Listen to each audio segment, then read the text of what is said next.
Isang bata na ang gusto lamang ay mapag-isa sa kanyang buhay. Isang mag-aaral na palaging mag-isa sa kwarto at walang kakwentuhan. Halika at alamin natin kung paano ang naging buhay ng isang estudyante na napadpad sa ibang mundo. Sa pagpapatuloy at nang makuha ng class rep ang atensyon ni Haruka ay bigla itong nagpanik at hindi na alam kung ano ang gagawin. Nagalit kay Haruka ang class rep dahil sa tagal ba naman nilang magkakilala nito mula pa elementarya ay hindi man lang nito nalaman kung ano ang kanyang pangalan.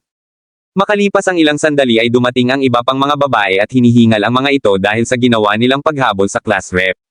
Biglang nakita ng class rep ang tatlong babae na tila ba wala sa sarili ang mga ito kaya't naisip niya na baka ginawan sila ng kalokohan ni Haruka. Sinubukang magpaliwanag ni Haruka sa class rep at sinabi na ginamitan niya ito ng subjugation skill ngunit hindi naman niya iyon sinasadya. Nagalit ang class rep nang marinig niya iyon at hindi rin siya pinaniwalaan ng mga kababaihan na naroon kaya't wala nang nagawa si Haruka. Sinubukan ni Haruka na takasan na lang ang mga ito ngunit nagalit ulit sa kanya ang class rep at hindi siya pinayagang umalis. Sinubukang kausapin ni class rep si Shimazuki at matapos niyang alug-alugin ito ay bumalik na din ito sa normal. Laking tuwa nang makita niyang mabuti na ang kalagayan nito kaya't nayakap niya ito. Dahil sa naging normal na ang tatlong babae ay nagpaalam na ulit si Haruka kay class rep na aalis na ito ngunit sa pangalawang pagkakataon ay hindi siya pinayagan nito. Ayon kay class rep ay gusto niya munang malaman kung paano ginamit ni Haruka ang subjugation skill sa mga ito. Nag-usap-usap ang mga babae kung ano ang susunod nilang gagawin habang si Haruka naman ay nakaupo lang sa isang tabi. Dahil sa pagkabagot ay naisip ni Haruka na gumawa ng isa ring basement sa lugar na yun kaya't gumamit siya ng mahika upang butasin ang lupa doon. Sa hindi inaasahan ay maling mahika ang nagamit ni Haruka kaya't sa halip na makagawa ng butas ay nabaon ang katawan niya sa lupa at tanging ang natira lang ay ang ulo.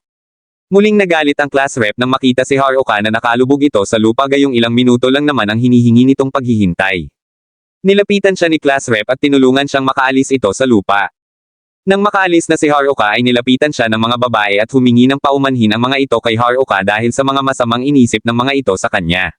Sinabi ni Shimazuki na tinutulungan lang sila ni Haruka na mahanap ang grupo ng nerds kaya't nagpasalamat din sila dito. Muling nagpaalam si Haruka na aalis na ito ngunit biglang nagalit ang mga babae dahil wala man lang daw siyang balak na tulungan ni Haruka. Tinanong ni class rep kung bakit atat na atat nang umuwi si Haruka. Hindi na nakapagsinungaling si Haruka kaya't nasabi niya sa mga ito ang binuo niyang bahay at tirahan sa loob ng kuweba. Nagulat si class rep nang marinig niya ito dahil hindi siya makapaniwala na nagawang bumuo ng bahay ni Haruka ng mag-isa lang. Muling nag-usap-usap ang mga babae at nagpulong kung ano ang mga susunod nilang gagawin. Itinanong naman ng class rep kay Haruka kung ilang katao ba ang kakasya sa ginawa niyang malamansyon na bahay. Sinabi ni Haruka na kasya ang 200 na katao sa bahay ngunit kailangang alisin ang ibang mga kagamitan dito. Nahihiya man na makiusap ang class rep ay tinapangan na din niya ang kanyang hiya at nakiusap ito kay Haruka na kung maaari ay makituloy muna sila sa kanyang tinitirhan kahit na isang gabi lamang. Nagulantang si Haruka sa mga sinabi ng class rep kaya't kung ano-anong mga kalokohan na ang mga naisip niya. Hindi na nagawang makatanggi ni Haruka kaya't pinangunahan niya ang paglalakad patungo sa binuo niyang bahay. Dahil sa kabisado na ni Haruka ang kagubatan ay mabilis niyang natutukoy ang daan patungo sa kanyang bahay kahit na madilim doon. Bukod pa doon ay mayroon ding skill si Haruka na nagtuturo sa kanya patungo sa kinaroroonan ng kanyang tirahan kaya't labis ulit na namangha sa kanya si class rep. Makalipas ang ilang sandali ay narating na rin nila ang kuweba. Pagpasok sa loob ng kuweba ay labis na namangha ang mga babae dahil sa aliwalas at ganda ng loob nito. Itinuro ni Haruka sa mga ito kung nasaan ang mga kwarto at kung saan banda ang kusina nito. Nabanggit din ni Haruka kung nasaan ang banyo nito kaya't nang mabanggit ito ni Haruka ay nag-una-unahan ang mga babae sa pagpunta roon at sabay-sabay din na naghubad ang mga ito dahil sa sobrang pananibik nila na makaligo sa isang matinong liguan. Nagulantang ulit si Haruka sa ginawa ng mga babae dahil naghubad ang mga ito sa mismong harap niya kaya't nagulo na naman ang kanyang isip. Hindi mapakali si Haruka na kasama niya ang maraming babae sa loob ng kanyang bahay kaya't mas minabuti na lang niya na magtayo ng tent sa labas ng kuweba at doon na lang matulog. Habang nasa loob ng tent ay pumasok doon ang class rep. Nagpasalamat ito kay Haruka dahil sa pagtanggap nito sa kanila sa loob ng kanyang bahay at gayon na rin sa pagtulong sa kanila nito. Sinabi niya na pagkatapos umalis ng grupo ng nerds ay nag-alisan na din ang ibang mga lalaki kaya't sila-silang mga babae na lang ang natira. Malungkot din niyang sinabi na ginawa naman niya ang lahat upang pamunuan ang kanilang mga kaeskwela ngunit nabigo siya na pangunahan ang mga ito. Sinabi ni Haruka na marahil ay masyado itong naging mahigpit sa iba kaya't hindi siya sinunod ng mga ito. Sinabi ni class rep na naging maswerte din sila dahil walang mga halimaw ang umatake sa kanila dahil kung nagkataon ay wala siyang magagawa upang protektahan ang kanyang mga kasama. Pinagaan ni Haruka ang kalooban ni class rep at sinabi na huwag itong mag-alala dahil maganda ang kanyang pamumuno dahil hanggang sa punto na yun ay ligtas naman silang lahat na magkakasama. Gamaan ang loob ng class rep nang sabihin yun ni Haruka. Bago umalis ay binati ulit niya si Haruka ng magandang gabi. Naging tahimik na ang lahat at naging maayos din ang pagtulog ng mga babae sa loob ng bahay ni Haruka habang si Haruka naman ay nagmumuni-muni pa at nag-iisip ng kung ano-ano. Kinaumagahan ay nagulat si Haruka dahil isang kaeskwela ulit niya ang nagpunta at pumasok sa kanyang tent. Hinikayat niya si Haruka na bumangon na dahil handa na rin ang kanyang umagahan upang kainin. Hindi kaagad bumangon si Haruka kaya't gumapang ang babae at nilapitan siya. Sinabi ng babae na kumain na siya kaya't itinanong ni Haruka kung ano ang hinanda nitong umagahan. Sinabi ng babae na naghanda siya ng inihaw na isda kaya't laking gulat ni Haruka dahil sa unang pagkakataon ay makakakain na din siya ng ibang pagkain bukod sa kabute. Mabilis na bumangon si Haruka kaya't nagkauntugan sila ng babae. Nagpunta na din doon si class rep at tinanong niya ang babae kung ayos lang ba ito. Sa sobrang pagkasabik ni Haruka sa isda ay kinain niya ito kaagad at halos maiyak na siya sa sobrang tuwa dahil dito.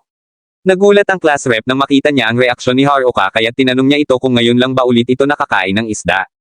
Sumangayon dito si Haruka at sinabi na sa tuwing gusto niyang kumain ng isda ay nasa tabi lang ito ng lawa dahil hindi naman siya marunong manghuli nito.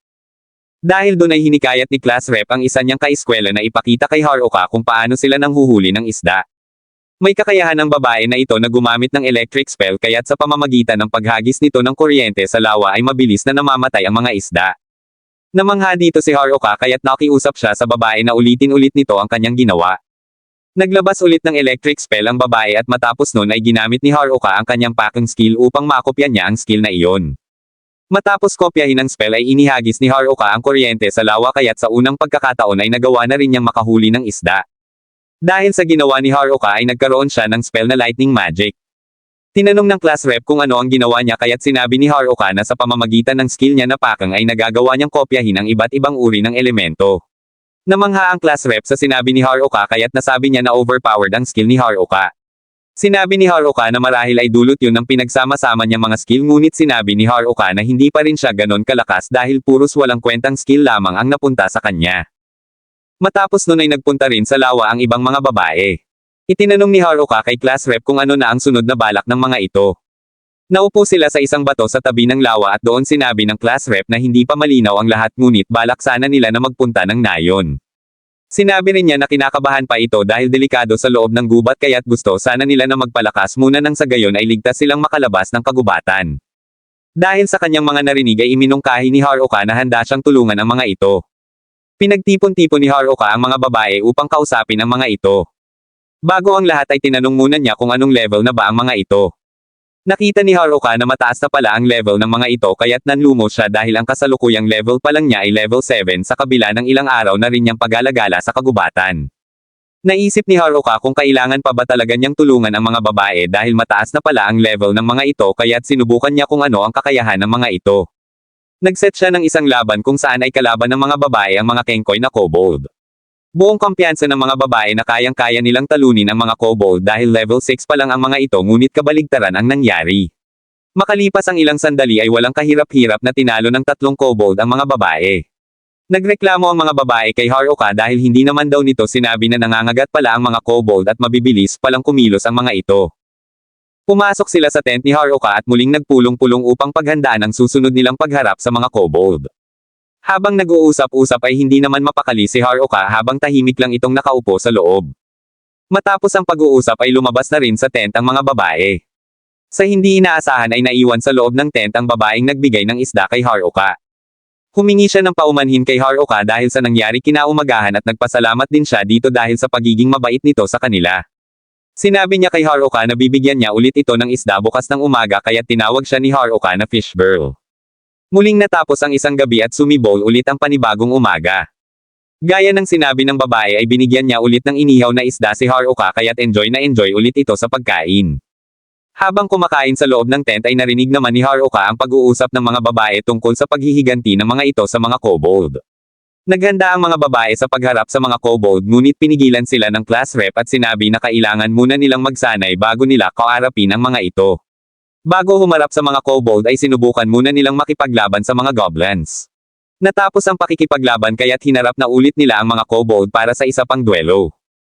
Binuli-buli ng mga kobold ang mga babae bago ang laban. Samantala ay nakatulog naman ang ibang mga babae matapos ang laban ng mga ito sa mga goblins at ang iba naman sa kanila ay nagkaroon ng mga karamdaman. Nabahala si Haruka at naisip na hindi yata maganda ang ginawa ng class rep na magsanay muna ang mga ito bago ang laban. Sinugod ng kobold ang mga babae kaya't wala nang nagawa ang mga ito upang lumaban at protektahan ang kanilang mga sarili.